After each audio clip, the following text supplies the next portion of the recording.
C'était dur de faire ce petit trajet. Ça dépend toujours de la perspective.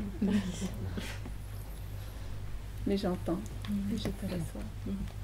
Merci d'être là et d'avoir honoré ce petit bout de chemin difficile jusqu'à moi et surtout jusqu'à toi. Et justement, je voulais pas venir parce que je savais que j'aurais beaucoup d'émotions. Alléluia! Absolument, tout est bienvenu. Dans ces jours qu'on va passer ensemble, sachez que c'est un cercle d'amour infini, inconditionnel, où tout est bienvenu, tout est accueilli, tout est embrassé et embrasé. Vous pouvez y déposer absolument tout. Rien n'est jugé.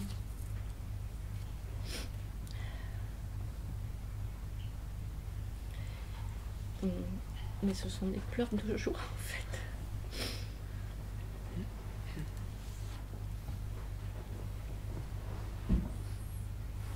J'ai mon corps qui vibre, j'arrive pas à l'arrêter. C'est parfait.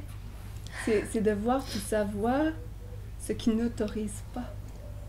Ce qui juge, ça ne devrait pas vibrer. Il faudrait que je l'arrête, il ne faut pas que je paraisse comme ci, ou il ne faudrait pas comme ça, ou... C'est tout ça qui nous enferme, qui nous étouffe, qui nous écrase, qui nous densifie. Alors ce n'est que ce qui est. Ça vibre, ça pleure, ça pleure. Et c'est pure beauté. Et je te remercie infiniment. Merci. En fait, je suis tellement contente d'être ici. Et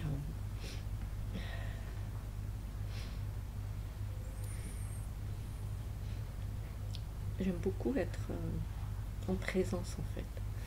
Je savais que d'être en présence, proche aussi, parce qu'il y a beaucoup d'énergie, c'est important pour ce que je ressens.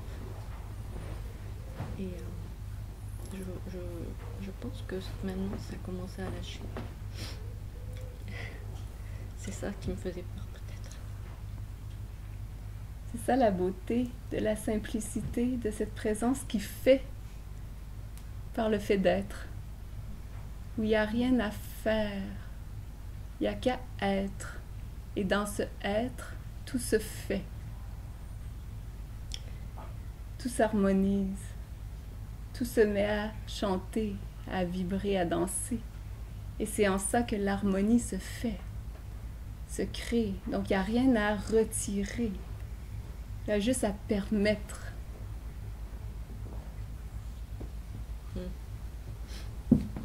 C'est ce que je voulais pas, en fait. Je voulais pas permettre à ces énergies de sortir, cette émotivité, etc. Ben en fait, c'est ce que tu voulais par-dessus tout. T'autoriser, avoir le droit de permettre. Oui, c'est ça. Ah, je suis trop contente. Merci. Merci beaucoup. Je suis honorée. Merci. Moi aussi.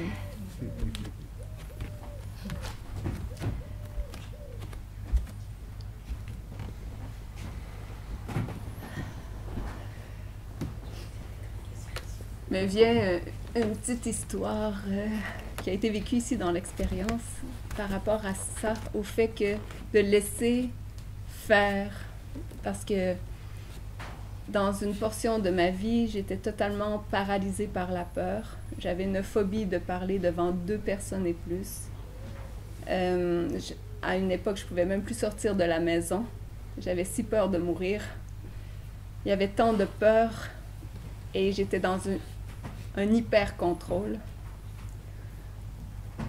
Et finalement, la vie, dans sa grande intelligence, où finalement, elle se guide, ben, à partir du moment où a été vu que je n'y pouvais rien, dans cet épuisement total, où un jour j'ai dit, mais en fait, c'est mon conjoint qui m'avait dit, mais pourquoi tu vis? Lui, il vivait pas ces peurs-là, il comprenait pas, il était comme, mais pourquoi tu as toutes ces peurs?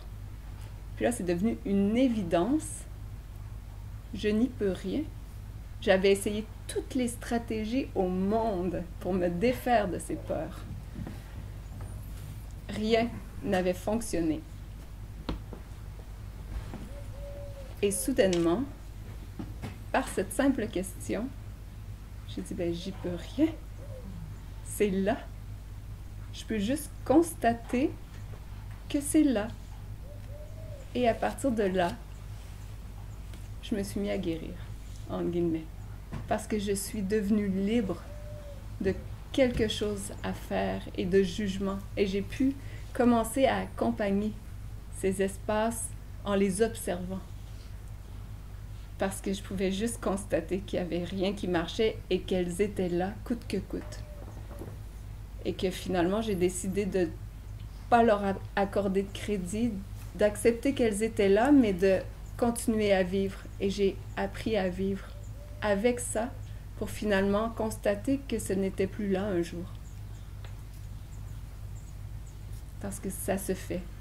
Mais quand il y a eu le premier retournement et que par concours de circonstances, je me suis mise à partager parce qu'il y avait une organisatrice qui a comme fait « Toi, tu vas là, je t'organise ça ». C'est la vie dans son humour. Elle est venue chercher la personne la moins apte, quelque part, selon les apparences, à parler devant les gens. Et elle a dit « Toi, voilà, tu fais ça ». Mais au début, en fait, après le retournement, on voit qu'on n'est pas tout ce qu'on a cru être. Donc, qu'il n'y a rien à protéger, qu'on n'a jamais été ce qu'on a cru être. Donc, le corps se détend, s'ouvre, on le sent dans toutes les structures, dans les os, c'est comme tout ce qui a été emmagasiné, pouf, peut relâcher, peut se détendre. Et tranquillement, c'est ça, la vie m'a amenée à commencer à partager, à témoigner de ça. Mais au début, dans les mémoires, il y avait toutes les manifestations qui avaient été enregistrées. Donc, je parlais, mais j'avais la bouche tellement sèche, je devenais mauve, je transpirais des chutes. Il y avait toutes les manifestations. La différence, c'est que je ne luttais pas contre, je ne m'y identifiais pas et je les laissais être. C'était OK. Et ça ne m'empêchait pas d'honorer ce qui voulait parallèlement être nommé et qui émergeait dans un flot de vie, qui n'était pas de la personnalité contractée, mais c'est dans un flot où on laisse exister. C'est ça la différence. Donc il n'y a plus de lutte avec ces espaces qui manifestent, qui témoignent, qui contractent, qui font juste finalement amener de l'information. Quand on ne se prend pas pour ça, on est déjà libre de ça. Donc c'est autoriser, dire ce grand, c'est OK. Pour voir qu'on n'est pas prisonnier de toute sensation, perception, que ça ne parle pas de nous, ça ne nous enferme pas. Ça ne nous définit pas.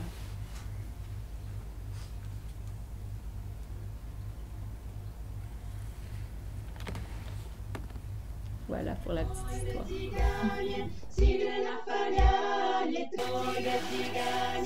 Je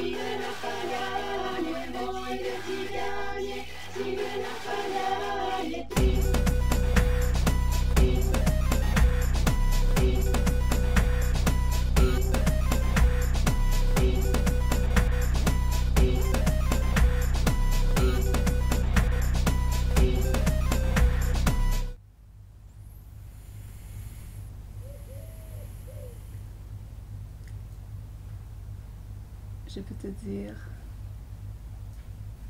que tu ne veux pas me recevoir, que j'essaie de te rencontrer, mais qu'il y a quelque chose en toi qui refuse, qui est fermé, qui ne veut pas te rencontrer dans ta grandeur, dans ton nom enfermé, parce que ça divise là où je pointe, parce que l'invitation est de voir au-delà des mots, que les mots ne servent qu'à mettre en évidence ce qui ne peut pas être nommé.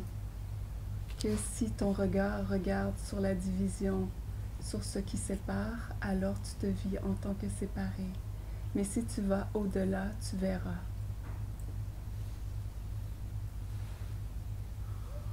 Cet amour dont je parle, il embrasse tout. Tout. Les mots, la poésie, la division aussi. Il n'y a aucun souci avec rien. Dans ce concept de neutralité, c'est dans ce premier retournement que j'appelle la réalisation de la paix. Ça tombe dans un espace qui semble être neutre, vide, où il n'y a pas de concept. Et on dirait qu'il n'y a rien. Et c'est de ça que le mental et la personnalité a si peur, de se retrouver dans le néant, dans cette sensation de néant.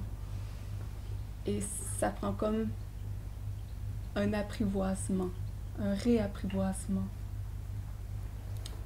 Je parle de comment ça a été vécu ici, comment c'est pointé, comment ça peut, que ça s'invite à se conscientiser, donc à se goûter, à se vivre dans l'être. Tu comprends? Dans ce que j'appelle la réalisation de l'amour maintenant, parce que quand j'étais là, je ne pensais pas qu'il pouvait y avoir autre chose, parce que cette conscience qui est vue, qui se reconnaît et qui ensuite peut se reconnaître en toute chose, dans cette essence innommable, en fait, on voit qu'elle ne peut pas être améliorée. Elle ne peut pas se rajouter ou s'enlever quelque chose. Elle n'est pas influencée par rien. Mais il y a encore une subtile division, justement, par je ne suis pas cela. Je ne suis pas les concepts. Je ne suis pas les mots. Je ne suis pas... Tu comprends? Il y a un genre de je suis ce qui est immobile. Je suis ce qui n'a pas de concept. Dans la réalisation de l'amour, c'est que ce néant, ce qui ne bouge pas, se met à vibrer, se réalise en tant que vibration ultime, réalise que tout est vibration et chant, même ce néant ou cet absolu, ou ce qui est nommé comme étant l'absolu. C'est pour ça que maintenant je sais qu'il y a autre chose, que lorsqu'on accepte de se laisser couler au fond de soi, de ce qu'on est vraiment. Mais ça se fait. Et c'est l'amour qui se révèle. Et j'étais la dernière à penser qu'un jour je parlerais d'amour. Vraiment. C'était vraiment ça, les anges, les trucs. J'étais allergique à ça, littéralement. Mais ce qui m'a amené à la vibration de l'amour, ce sont ce que j'appelle les sonorités angéliques. C'est comme quand c'est vécu, il n'y a aucun doute de la saveur qui est dévoilée de nous-mêmes, de la douceur et de l'enveloppement. Et c'est là qu'on voit que tout est vie, vibration, et c'est Dieu qui se révèle à lui-même, et Dieu se connaît lui-même dans chaque infime parcelle de lui-même.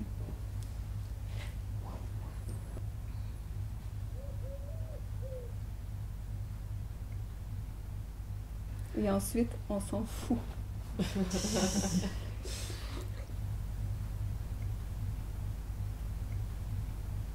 Ensuite, on s'en fout d'utiliser des mots, d'avoir que ça ait l'impression de diviser ou tout ça. On s'en fout. Parce que il y a comme juste le cœur qui veut tout embrasser. Lorsqu'il y a eu ce que j'appelle la réalisation de la paix, il y avait encore une subtile lutte dans le fait de partager. C'était toujours mon dernier partage, mon dernier séminaire. Il y avait une subtile résistance malgré tout. Après la réalisation de l'amour, quand on rencontre Dieu, mais c'est nous, Dieu. Dieu, c'est un chant ultime, c'est la vibration ultime, ça se décrit pas, c'est d'une finesse, d'une féminité, Mais quand on se rencontre en tant que ça ne veut que embrasser tout, que dire oui, c'est comme une soif infinie de soi, qui est au-delà des concepts, qui se vit, qui se vibre, qui se chante infiniment, qui se reconnaît en tant que chant, note de musique, et ensuite il n'y a que la poésie. Et c'est dans le fait de ne pas censurer, justement, de laisser cette musique s'écouler à travers tous les chants. Mais c'est toujours de la musique, que ce soit la paix, la non-paix, ce n'est que chant et vibration et chanson. Et moi, je vous invite, ce qui passe à travers moi vous invite à vous vivre simplement, au-delà de tout concept, de faire exploser tout ça. Et c'est ça qu'on va explorer ensemble ces prochains jours. Le au-delà des concepts. C'est la grande invitation. Qu'est-ce qui reste lorsqu'il n'y a plus tout ça? Lorsqu'il n'y a plus de concepts? Lorsqu'il n'y a plus d'enfermement? Lorsque ça cesse d'être dans ces programmations de survie, de vouloir comprendre, se rassurer, s'asseoir dans une compréhension. Quand c'est OK avec le fait de ne pas comprendre. Et en même temps, que c'est OK d'aller au bout de vouloir comprendre. C'est que tout est OK. Tout est la paix. Tout est l'amour. Tout est embrassé. Tout est dansé. Tout est doux. Tout... Tu sais, c'est pas une personne qui parle. La différence, c'est que c'est un flot de vie. Une douceur d'être. C'est le fait de regoûter à cette finesse, de cette intelligence que nous sommes, qu'on autorise, qui est autorisée à se on va dire pour utiliser des mots, conscientiser, de se conscientiser dans cette douceur non enfermée, où c'est libre, où elle n'a pas besoin de savoir quelle est l'intelligence même pour l'être. C'est dans ce laisser faire, laisser être, qu'elle voit, qu'elle nomme, qu'elle perçoit, qu'elle est en lien, qu'elle devient ce qu'elle observe. Par le fait de déposer les yeux quelque part, elle en traduit toutes les effluves. Ça peut être plus ou moins profond. Où voulez-vous observer? Comment êtes-vous invité à observer? À définir, à vous traduire. Dans le fond, les enfermements, c'est de prendre conscience justement de l'inconscient. C'est l'inconscient qui remonte au conscient. Tu vois, tous les mécanismes automatiques par lesquels, en fait, on fait, par définition, automatiquement toujours la même chose. Toujours du même côté du lit, on met les pantoufles, on fait 3 pas, on fait notre café. Ça, c'est tout le mode survie, le mode automatique, on va dire, où la conscience dort, entre guillemets. Elle dort pas vraiment parce qu'elle est toujours... Parce que je peux vous répondre sur plusieurs plans, je peux pointer sur plusieurs plans et je peux vous dire, ben quelque part, elle n'a jamais bougé. Point. Ça devient inintéressant et c'est pas savoureux. Ce qu'on veut, c'est goûter cette vie. On est là pour ça.